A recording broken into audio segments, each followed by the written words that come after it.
deep, way down the left side, way downfield, and it's caught for a touchdown! Touchdown!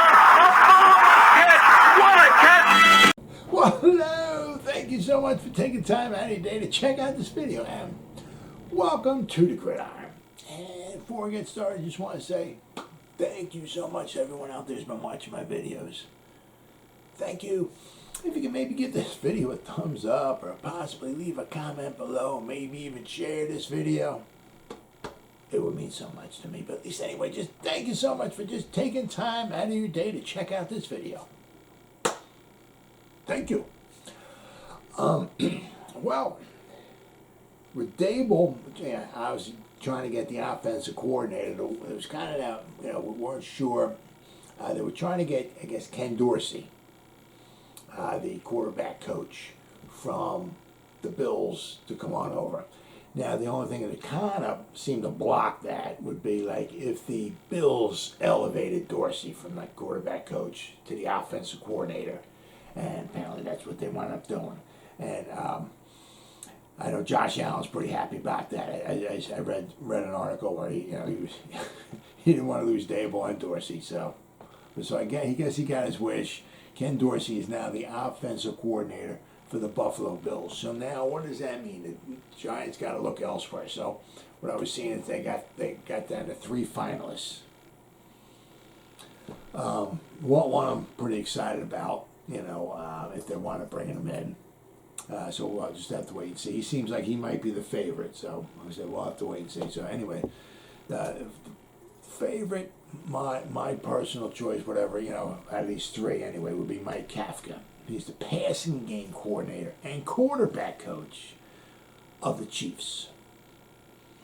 So Patrick Mahomes actually credited Kafka with helping him with his pocket presence, which is huge because that's something Daniel Jones, he was saying, I was reading, when maybe to leave the pocket, maybe when just to scramble out and throw the ball, maybe when to leave the pocket and just take off and run, when to stay in the pocket and maybe step up or whatever, that's what Patrick Mahomes was saying. He helped him with his pocket presence, and that's one thing Daniel Jones is kind of oblivious to.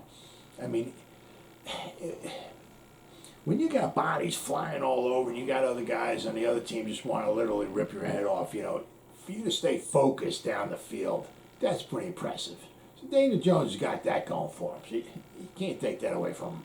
But, it just seems like sometimes that's all he's focusing on. Because, you got to have your spider senses. When you got a guy coming in over here or somebody, you got to feel the presence. You got to feel the pressure. And sometimes Daniel Jones is just, I don't know how many times I've said this in my other videos. It was the one, the first game, 2020. We had the ball, I think at the Pittsburgh, 2-3 yard line or somewhere around there. And he rolled out, and he was looking, and he escaped the pocket, and so he rolled out to his left, and he was kind of looking for somebody, and he was just staring, and I forgot who it was from the Steelers came in, but you could just see him. He was just just running. Daniel Jones is looking, and the guy's just running, and you could just see him closing the gap, and Daniel Jones is like this, and then Daniel Jones gets ready to throw the ball, and just as he gets ready to throw, that's when his arm gets hit, the ball goes up, and then Cameron Hayward winds up catching the ball. I think it was in the end zone for a touchback. We lose 3 points there, at least 3 points.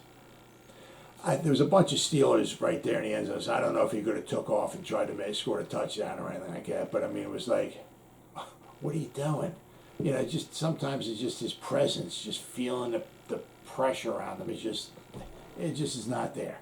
So if Kafka can help you out, with something like that, that would wind up being huge. Now he's only been coaching in the NFL since 2017. All right, and they've all been with the Chiefs. He's been their quarterback coach since 2018, so with Patrick Mahomes. So, You got to, they've been to what, the last 4 AFC Championship games. Won 2, lost 2, but I mean, so that's pretty impressive. But I mean, so I mean, he's working with Patrick Mahomes, so that's pretty special. So I mean, I mean, you kind of wonder, is Kafka making Mahomes look good, or is Mahomes making Kafka look good?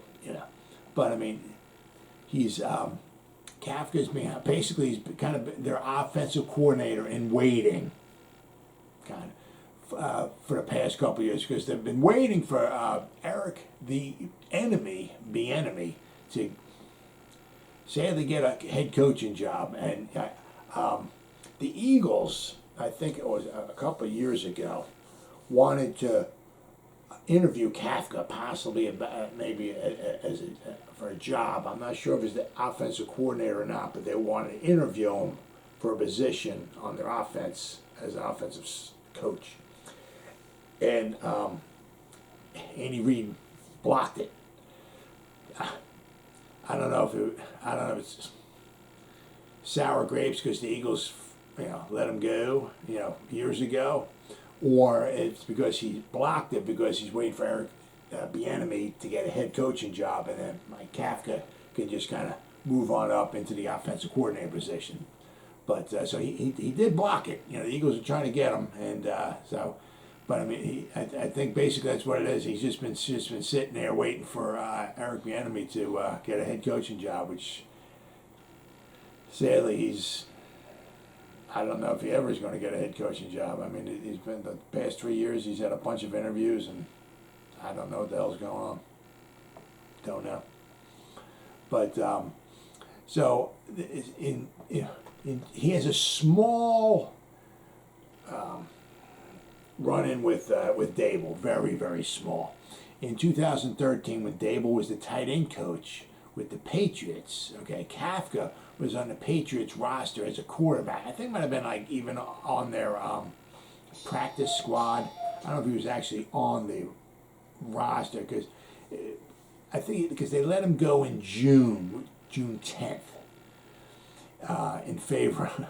They let him go in favor of newly signed Tim Tebow, do the Tebow. So he was on their roster, practice squad, just on the roster, for a few months. I think it was maybe 6 months or so. So Kafka was there when Dable was there. I don't know if they ever had any type of interaction with one another at all or not, but they were on the Patriots at one point in time during 2013. So they got a little bit of a connection there. So, I don't know, if that is going to help him or not, but I mean, he seems like he might possibly be the favorite out of these 3 guys. The next guy would be Chad O'Shea. He's the wide receiver coach and passing game coordinator for the Cleveland Browns for the past 2 years. Now this year they did struggle a little bit. Baker Mayfield, I know, he was injured. Their offense kind of took a little bit of a hit this year. 2020 they were better. They were certainly better in 2020. Obviously, they went to the playoffs and all. So, but now he's been with the he's been around the block a little bit. He's been with the Chiefs from 2003 to 2005. He was with the Vikings from 2006 to 2008. He was with the Patriots for 10 years. From 2009 to 2018, he was the wide receivers coach for 10 years. All right. Dable was the tight ends coach for the Patriots from 2013 to 2016. So for those 4 seasons, O'Shea and Dable definitely had interaction. O'Shea was the wide receiver coach. Dable was the tight end coach. So they were there. They were well aware of each other. They definitely had interaction. So they know well. They're well aware of each other. So then O'Shea was with the Dolphins. After O'Shea left the Patriots after 18 to become the Dolphins offensive coordinator. He was there for 1 year. Then he was with the Browns for the past 2 years. O'Shea worked 1 year with with Brian Flores. So he left the Patriots in 2018 to work as the offensive coordinator for the Dolphins in 2019. And 1 year, and he got fired. But he was with. That was the first year Brian Flores was the coach of the Dolphins. And did you hear about that? I mean, it's maybe a different video for a different day and all, but I mean, did you hear about the lawsuit Brian Flores laying out against the, I think it's the Dolphins, the Giants, there was one other team, and he's suing the NFL too for racism and all that. Apparently, the Dolphins owner was offering him like $100,000 a game if they lost it, so he can get a better draft pick. I don't know what year that was. I don't know if that was like this year, or if that was last year, or if that was the first year he was. I don't know, but whew. And then you got he was just suing the Giants, for racism, because apparently they possibly didn't abide by the Rooney Rule, because Bill Belichick, man, he texted Brian Flores. For some reason he thought he was texting Brian Dable. He said he texted Brian Flores, "Congratulations on getting the Giants head coaching job," and this was like on Monday, and Flores hadn't even interviewed yet. They had to bring him in for an interview. And he didn't even come in for an interview yet. I mean, you can't hire a coach or anything like that without bringing in an interview, and you have to interview two minorities. And at the time, they only had interviewed one, and they had to bring in a minority, and I think it was going to be bringing Flores in to interview him. So they hadn't even interviewed him or talked to him at all and everything, and they already made a decision on bringing Dable in. So, I mean, that could be an expensive mistake for the Giants. But anyway, Bill Belichick thought that Dable got the job. I think he accidentally texted Flores about congratulating him. Then he texted Flores back, said, "Oh no, my bad. I texted the wrong Brian. I'm sorry. You didn't get the job. Brian Dable got the job. My bad. Sorry about that." So Bill Belichick, man, he might have screwed the frickin' Giants over big time. Well, anyway, that's a different video for a different time. But anyway, O'Shea worked with 1 year with Brian Flores. He was the offensive coordinator for the Dolphins in 2019. He was fired after the season was over. The Dolphins, their offense was horrible. They averaged only like 310 yards a game, which is probably a little bit better than what the Giants were averaging this year. But the 1 year, in 2019, the Dolphins they traded Ryan Tannehill to the Titans. Laramie Tunzel was gone. Kenyon Drake was gone, and Kenny Sills was gone. So I mean, they lost like 4 starters on their offense, and O'Shea had to kind of like make a, I don't know, I mean, make a patchwork job out of it. I mean, he didn't have it was a watered down offense, shall we say, or a watered down unit, shall we say, and they didn't perform very well, and he wound up getting canned.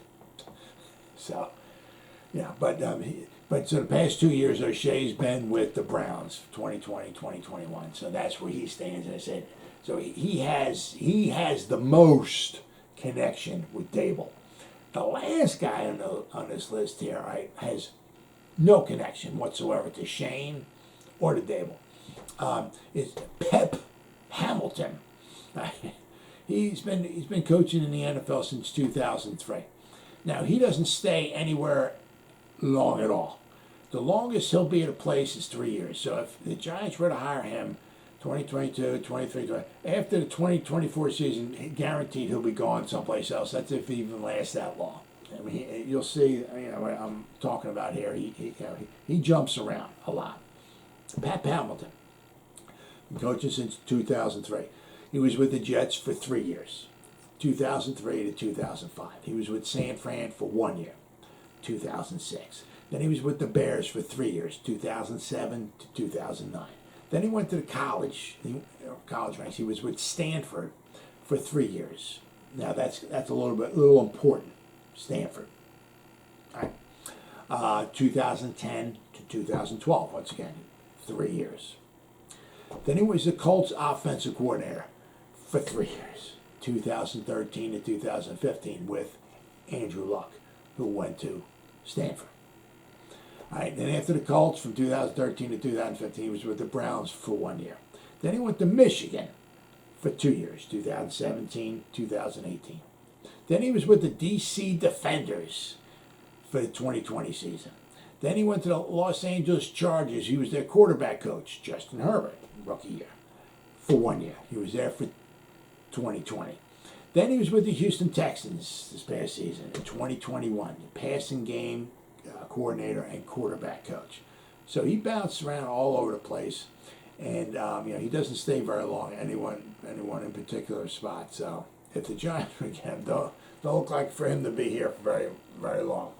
As I said, he joined the Chargers, in 2020 and helped obviously Justin Herbert.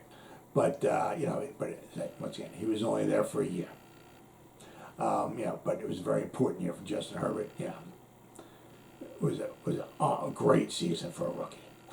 Great season. Then he was fired halfway through the 2015 season. When he was with the Colts. He was with the Colts, I guess, for like 2.5 years. He was there for 2013, 2014, half of 2015. Then he wound up getting fired. And that was when Andrew Luck was there. The first half of the season, the offense just was not performing very good, and they just wound up getting rid of him. So I mean, so he's had some good, he's had some bad, and he has no connection at all to Dable or to Shane, and so I'd have to call him somewhat of a long shot to get the job. This year, what he was doing was with the Texans. He was the passing game coordinator and the quarterback coach. Now, I mean, they don't have a very good team. So, obviously their stats and were not that impressive. But he did a decent job with rookie David Mills, who was the third-round selection from Stanford. I think David Mills, I think he played in 13 games, but he started 11 of them. I said they did not have a good record. They did not have a very good team. His record was 2-9. It is what it is. When you're on a bad team, that's what you're. You're a rookie. You're a third-round pick, right? That's what you're going to wind up getting. But anyway, it was Tyrod Taylor and David Mills. But David Mills, he completed, 66.8% of his passes. Pretty impressive for a rookie, third-round pick on a bad team, completing almost 67% of his passes, and he threw a lot of passes. He had 16 touchdown passes, 10 interceptions. Not bad at all. He had 2,664 yards. He was in 13 games. He had 11 starts. So I mean, if he played all of the games, or if he played all 17 of them, he would have had well over. If he started all 17 games, he probably, at the rate he was going, he was probably going to have about 4,000 yards passing. Because in 11 starts, he had over 2,600 yards passing. He played in 13 games. So he would have had well over 3,000 yards passing. So, as a rookie, a third-round rookie, that's not too bad. I said he was the passing game, the coordinator, and the quarterback coach. So he's had a success. He with a third-round pick, David Mills, Pep Hamilton did a very good job. He also was there the Justin Herbert's rookie season, and same thing. He was there with Andrew Luck too. So he's done some nice things with some young, talented quarterbacks. So, but as far as I can see, there's no connection at all with the Giants, with Shane, with Dable, or Daniel Jones, nothing. So I look for him to be kind of a long shot. If anything, I would bring it down to maybe Mike Kafka or O'Shea. One of those two looking like they get. I'm not exactly sure who's coming in for or if they're going to Zoom meeting and then bring them all in. I'm not exactly sure that's how that's going to happen, but hopefully by this weekend we'll find out. Because today's Wednesday, so we got next 3 days or so. Hopefully we'll find out. But as far as what I'm thinking, what I'm reading, I'm looking at Mike Kafka from the Chiefs or Chad O'Shea from the Browns. Just might be the next offense coordinator for the New York Football Giants. Well, as always, guys, thank you so much for taking time out of your day to check out this video. You guys stay safe out there and go Giants. Woo!